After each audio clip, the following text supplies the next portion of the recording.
লিবিয়ার ক্ষমতায় তখন মুয়াম্মার গাদ্দাফি। ১৯৭৮ সালের এমনই উত্তাল সময়ে তিনি নিজ দেশে আমন্ত্রণ জানালেন লেবাননের এক শিয়া ধর্মীয় নেতাকে। শেষবার তাকে দেখা যায় ত্রিপোলির একটি হোটেল থেকে সরকারি গাড়িতে চেপে বের হচ্ছেন। এরপর থেকেই নিখোঁজ হয়েছেন তিনি।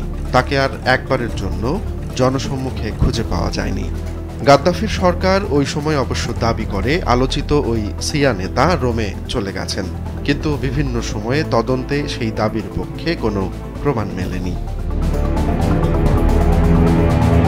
৫ দশক ধরে অমীমাংসিত সেই রহস্যের জট এবার একটু একটু করে খুলতে শুরু করেছে লিবিয়ার গোপন মর্গে তোলা একটি ছবির মধ্য দিয়ে। ১৯৭৮ সালে নিখোঁজ হওয়া লেবাননের প্রভাবশালী শিয়া ধর্মীয় নেতা ও ধর্মীয় ব্যক্তিত্ব ইমাম মুসা সাদরের মৃত্যুর কারণ হয়তো উদ্ঘাটন হতে পারে আলোচিত ওই ছবিটি থেকে। বিবিসির এক অনুসন্ধানে জানা যায় যুক্তরাজ্যের ব্রাডফোর্ড বিশ্ববিদ্যালয়ের কম্পিউটার বিজ্ঞানী হাসান উগাইল ছবিটি বিশেষ এক অ্যালগরিদমে বিশ্লেষণ করে দেখেছেন। ২০১১ সালে লিবিয়ার রাজধানী ত্রিপোলির একটি গোপন মর্গ থেকে তোলা এই ছবিতে থাকা লাশের সঙ্গে মুসা সাদরের একাধিক ছবির মিল খুঁজে পেয়েছেন তিনি। ২০১১ সালে গাদ্দাফির পতন হলে লিবিয়ায় গিয়ে অনুসন্ধানী সাংবাদিক হাশেম হামাদে মর্গে সেই লাশের ছবি তোলেন। তিনি জানান মরদেহটি ছিল অস্বাভাবিকভাবে লম্বা।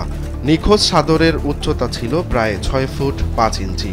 মর্গে খুঁজে পাওয়া আলোচিত লাশের মাথার খুলিটি ছিল ক্ষতবিক্ষত। ধারণা করা হচ্ছে মাথায় গুলি করে তাকে হত্যা করা হয়েছে। পরবর্তীতে বিবিসির অনুসন্ধানী দল ২০২৩ সালে আবার লিবিয়ার মর্গটি খুঁজতে গেলে স্থানীয় গোয়েন্দাদের হাতে আটক হয় এবং ৬ দিন আটক থাকার পর তাদের দেশে ফেরত পাঠানো হয়। বিশ্লেষকরা বলছেন সাদরকে হয়তো গাদ্দাফির নির্দেশেই হত্যা করা হয়েছে। ইরানি কট্টরপন্থী ধর্মীয় নেতারা সাদরের জনপ্রিয়তা এবং মধ্যপন্থী ভাবধারায় ক্ষুব্ধ ছিলেন। এমনকি তার বিরুদ্ধে অভিযোগ ওঠে তিনি ইরানের শাহ মোহাম্মদ রেজা পাহলভির কাছে একটি চিঠি লিখে ইরানের বিপ্লব ঠেকাতে সহযোগিতার প্রস্তাব দিয়েছিলেন। গাদ্দাফিও ফিলিস্তিনি যোদ্ধাদের সমর্থন দিচ্ছিলেন আর সাদর চেষ্টা করছিলেন তাদের সীমান্ত সংঘাত নিয়ন্ত্রণে আনতে। এ কারণে গাদ্দাফির সঙ্গে তার সম্পর্ক তিক্ত হয়েছিল বলে ধারণা করা হয়।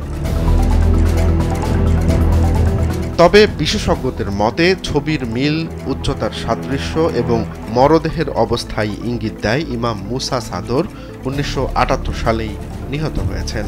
ডিএনএ পরীক্ষার সুযোগ না থাকায় রহস্যের শেষ অধ্যায় আজও অমীমাংসিতই রয়ে গেছে। এখনও প্রতি বছর ৩১শে আগস্ট লেবাননে সাদরের অনুসারীরা তার নিখোঁজ হওয়ার দিনটিকে স্মরণ করেন, রাস্তায় নেমে মুক্তির দাবিতে সমাবেশ করেন। রোমান্স তালুকদার, কালবেলা।